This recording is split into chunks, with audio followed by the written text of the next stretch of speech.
Hi there, my name's Timothy Tate, and I'll be talking to you about the concentric sampler, a musical instrument from a repurposed floppy disk drive. The concentric sampler repurposes a 3.5-inch floppy disk and a floppy disk drive into a new musical instrument. It can record to and play back lo-fi audio from the circular platter of magnetically coated plastic inside the floppy disk. It can also be viewed as a combination of a floppy disk drive and a cassette player, in the fact that no computer is used. The floppy disk drive is powered and there is additional control circuitry and audio circuitry, but it is really using the drive itself without any control or external control from a computer. And by doing so, it foregrounds the physical magnetic properties of a floppy disk and its drive, and the imperfect coupling of sound and medium. It should be noted that cassette tape and a floppy disk platter are very similar in terms of medium and can be used to record audio to and from. And by doing so, the concentric sampler celebrates the misuse and failure of physical bound sound-based media and the circuit bending and hardware hacking culture. And as part of that, the sort of reuse, repurposing, and reimagining of redundant technologies and analog ways of recording audio as well.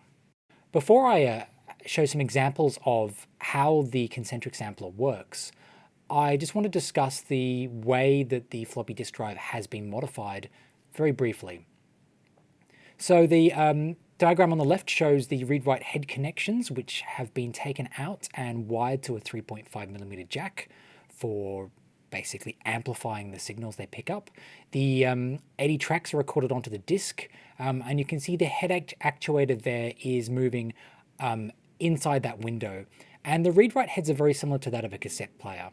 And the same sort of circuitry are used to record audio to it with the inclusion of a bias frequency. And the same principle can be used by using an amplifier to play back anything that's been recorded. The head actuator can be moved in 80 discrete steps, and the image on the right shows the like an illustration of tracks 1 to 12, where the concentric sampler is actually creating concentric tracks rather than a spiral track in which like a record player would be working, where the needle would move from the outside to the inside. The concentric sampler, which gives it its name, is using 80 concentric tracks, and when joined in a sequential manner, they create an audio segment. And if they're recorded, or the playback is the same as the parameters which were recording it, it will sound the same. But any manipulation or sort of change from those parameters will actually change the way the audio sounds. So here are some examples of simple playback, reverse playback, and looping, time and pitch disassociation, which is also time-based granular synthesis, and scratching / glitching of the floppy disk drive.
Before I talk about the technical workings of the concentric sampler, I just wanted to talk about the idea of medium here.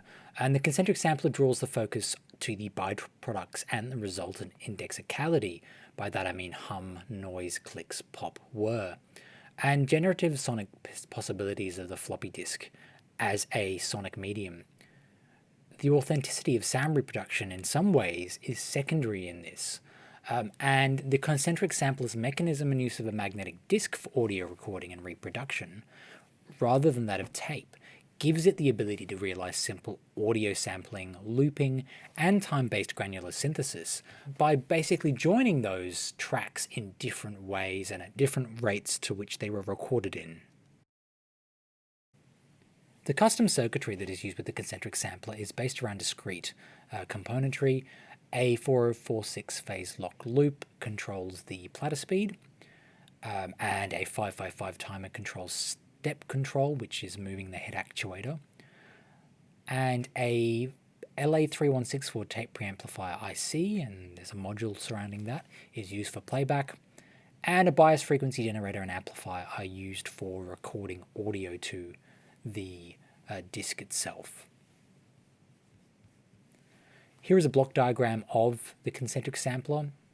On the left is the configuration of the external control circuitry, to the right the floppy disk drive, and there is also the audio in and audio out diagrams there as well. And what's again interesting is that the floppy disk drive, the internal circuitry, is also sort of being modified or hacked in a way to allow it to be manipulated either by a series of switches or external clock pulses to enable control over the platter speed and the head actuator stepper. The control surface can be seen here. It favors sort of live performance situations in the sense that, as you saw in the videos, which was myself performing, there the buttons and potentiometers can really be used in a compact way. The external circuitry is exposed to allow for glitching, but also there's an element of learning that needs to happen there to enable sort of a fluid understanding of how it can be used in performance. So to wrap up, I just quickly wanted to talk about the term musical expression here, as it sort of places a value on the ability to shape and define a musical grammar from the indexicality or the byproducts of the concentric sampler's meaning and mechanism. It contributes to the glitch aesthetic by subverting traditional modes of musical expression, embracing the imperfect coupling of recorded audio and its resultant audio byproducts. And to some degree, there's a pleasing effect of that coupling creating that sonic world versus in that authenticity of audio reproduction. There also exists significant possibilities for compositional potential, which I go into in my paper more, considering the sampler's mechanical function when recording audio and reproducing audio, but also what audio or what content is being recorded. And lastly, there's also room for development of audio quality and more complex control circuitry. So rather than the sequential accessing of tracks, it can be the asynchronous accessing of tracks, allowing for more granular-based approaches to audio reproduction. Thank you.